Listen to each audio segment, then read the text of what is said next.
Hi, today's genealogy post is about 2 books by Elizabeth Shown Mills regarding citation of the different information that you find when you're doing a family history search. I had received an email from one of the people that I now correspond with, who is a family historian, and she had explained that I should probably get a book called Evidence Explained to help me to cite my sources.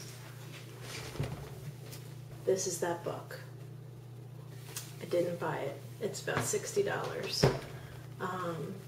While I was waiting for that to come to me from Easy Borrow, my university library borrowing system, I purchased a book by the same author called Evidence, Citation, and Analysis for the Family Historian, also by Elizabeth Shown Mills.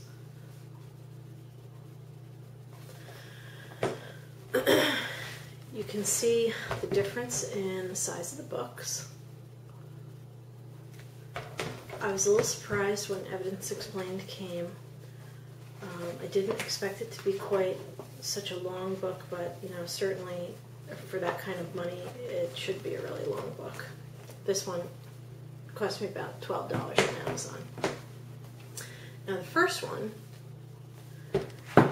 is under 200 pages, and it gives basic guidelines for how to cite things in your, excuse me about that, page is turning, how to cite things when you're doing your family history. Your information is only as good as your source. So, for example, if I found information that was, let's just say from another person's family tree, about my grandfather, Martin Bowman. If it came from someone else's tree, I don't know what source they've used.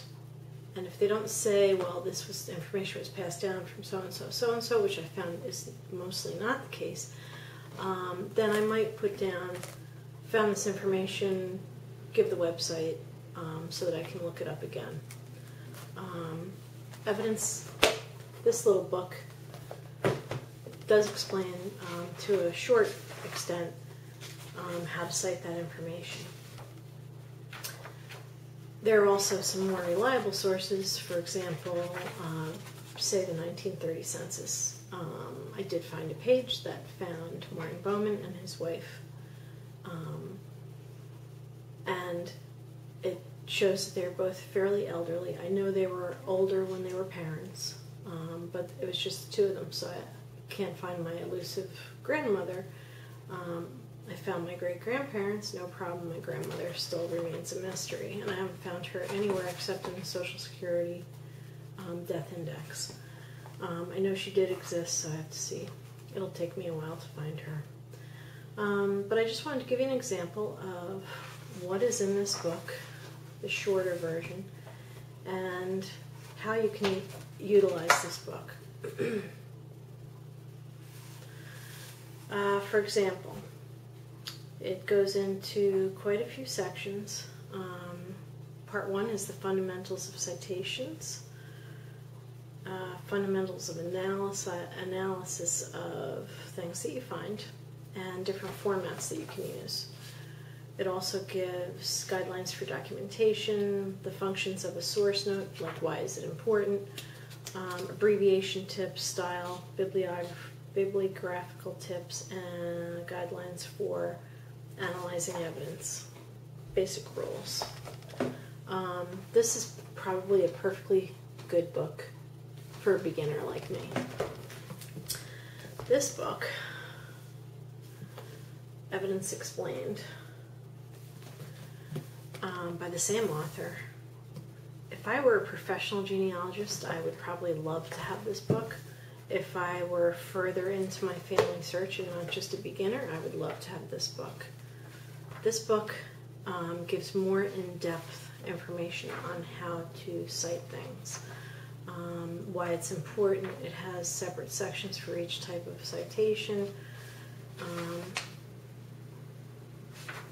and the table of contents is far more extensive than the other book, and includes fundamentals of evidence analysis, citation, archives and artifacts, business institutional records, cemetery records, census records, church records, local and state records, local and state record licenses and registrations, voter rolls, courts and governance, local and state records, property probate, national government records, publications, CDs, maps, leaflets, videos, publications, legal works and government documents, publications, periodicals, broadcasts, and web miscellanea.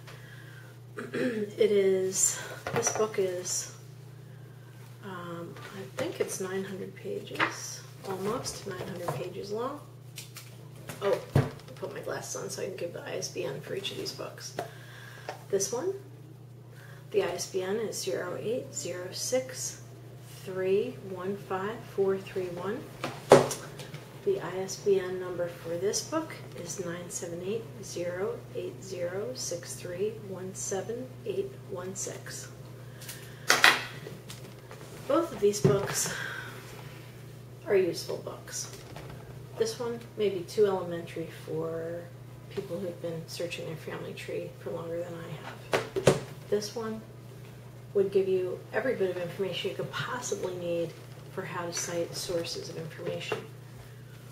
I had no idea when I started this genealogy search just how complicated it was going to be.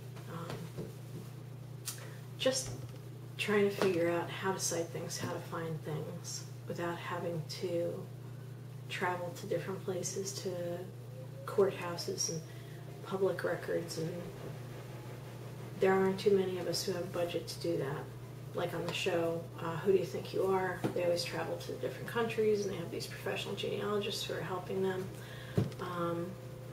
That would be a really cool job to be a professional where you'd need this book, but I'm miles behind on that one and probably will never do that. So maybe I'll go from the short version to the long and heavily detailed version after I get a little bit further in my search. But for now, I'm just learning, so I'm having fun doing it. Thanks, and I hope this was a helpful post.